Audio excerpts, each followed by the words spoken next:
Hello everybody and welcome back to Tech Tutorials, and in this video we are going to be learning how you can bring photos to life with keyframes. So let's get started. Right now let's head over to our project media bin, and in here let's say I have some photos. Let's just drag and drop this background image. What I want to do is just animate it with the keyframes, so I can also import this another arrow on top of it, and let's just decrease the background opacity a little bit so we can see arrow a bit more. So what I need to do is I want to animate this photo of an arrow, and I'm going to be using keyframes. So for that, head over to your video and basic, and from there create a keyframe for scale and position and rotation as well.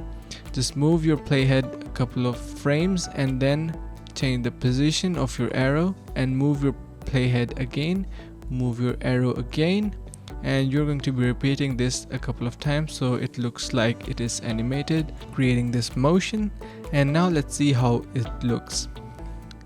So you can see it is now pointing toward that ball, so it looks pretty cool. So that's how you can bring still features or photos to life with keyframes. I really hope you enjoyed the video and learned something new.